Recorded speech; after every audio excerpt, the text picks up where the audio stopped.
கடாயில் ஒரு கொஞ்சம் போல் எண்ணெய் சேர்த்துக்கோங்க. பாருங்கள், எண்ணெய் சூடாயிடுச்சு. இதில் வந்து கொஞ்சம் போல் சீரகம், மிளகு, கிராம்பு, பட்டை, ஏலக்காய், ஸ்டார் அனிஸ் எல்லாமே இருக்குது. பாருங்கள், பொரிஞ்சிடுச்சு. இப்போ இதில் வந்து 1 டீஸ்பூன் இஞ்சி, 1 டீஸ்பூன் வந்து பூண்டை வந்து நல்லா துருவி வச்சுருக்கேன், அதை சேர்த்துக்கிறேன்.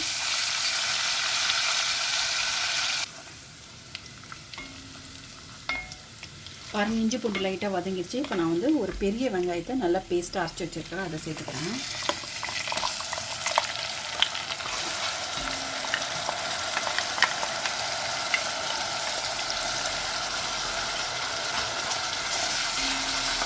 இது நல்லா பச்சை வாசனை போகிற அளவுக்கு நல்லா வதக்கிக்கோங்க. ஒரு 5 நிமிஷம் வதக்கினா போதும். பாருங்கள், வெங்காயம் கொஞ்சம் வதங்கிடுச்சு. இப்போ வந்து ஒரு 1/2 கப்பு தயிர் எடுத்துக்கிறேன், அதே இப்போ நம்ம சேர்த்துக்கலாம். இது டேஸ்ட்டு நல்லா வித்தியாசமாக இருக்கும். நார்த் இந்தியன் ஸ்டைலில் ரொம்பவே நல்லாயிருக்கும். ட்ரை பண்ணி பாருங்கள். நான் வந்து ஒரு 1/4 கிலோ கொண்டக்கடலையை நல்லா ஊற வச்சு 8 மணி நேரம் குக்கரில் வேக வச்சு எடுத்து வச்சுருக்கிறேன். இந்த வெந்ததுலேருந்து கொஞ்சம் போல் நான் தனியாக எடுத்து ஒரு மிக்ஸி ஜாரில் போட்டு நல்லா மழமழன்னு பேஸ்ட்டாக அரைச்சிக்கோங்க. நான் உங்களுக்கு அரைச்சிட்டு காட்டுறேன். இதில் ஒரு 1/4 டீஸ்பூன் அளவுக்கு மஞ்சள் பொடி சேர்த்துக்கோங்க. ஒரு 1/2 டீஸ்பூன் அளவுக்கு மல்லிப்பொடி சேர்த்துக்கோங்க. இதுக்கு தேவையான உப்பு சேர்த்துக்கோங்க.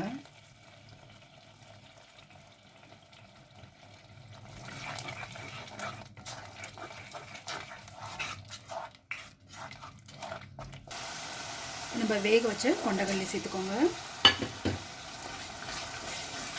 இது கூட நம்ம அரைச்சி வச்சுருக்கிற கொண்டக்கடலை பேஸ்ட்டு.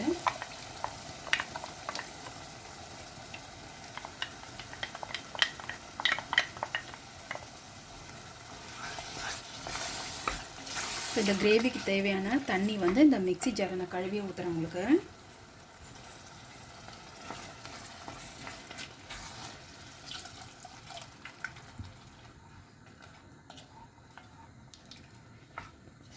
இது ஒரு 10 நிமிஷம் போல் நல்லா கொதிக்கிட்டோம். மீடியம் ஃப்ளேமில் வச்சு நல்லா கொதிக்க வச்சுக்கோங்க.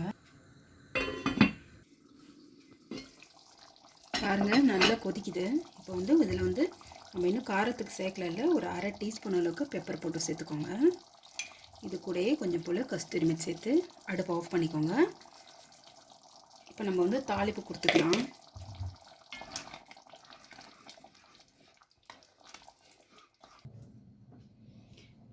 இதில் கொஞ்சம் போல் வெண்ணெய் சேர்த்துக்கோங்க.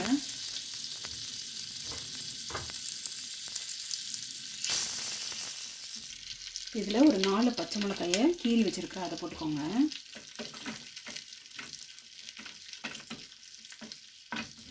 மிளகா வந்து நல்லா வதங்கணும். எப்பயும் போல் சாப்பிடாமல் இந்த மாதிரி வித்தியாசமாக கொண்டக்கடலை கிரேவி செஞ்சு பாருங்கள். ரொம்பவே டேஸ்ட் ரொம்பவே நல்லாயிருக்கும். ட்ரை பண்ணி பாருங்கள். இது வந்து சப்பாத்தி, நான், பூரி, ஒயிட் ரைஸ் கூட ரொம்பவே நல்லாயிருக்கும். நெய் சாதத்துக்கலாம். ஒரு 1/2 டீஸ்பூன் அளவுக்கு சில்லி போட்டு சேர்த்துக்கோங்க.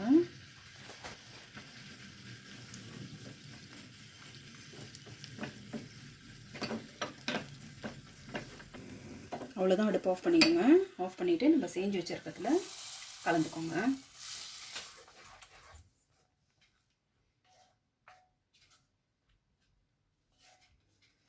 பாருங்கள், ரொம்ப வித்தியாசமான கொண்டக்கடலை கிரேவி ரெடி ஆகிடுச்சு. இதை செஞ்சு பார்த்துட்டு எப்படின்னு கமெண்ட்ஸில் சொல்லுங்கள்.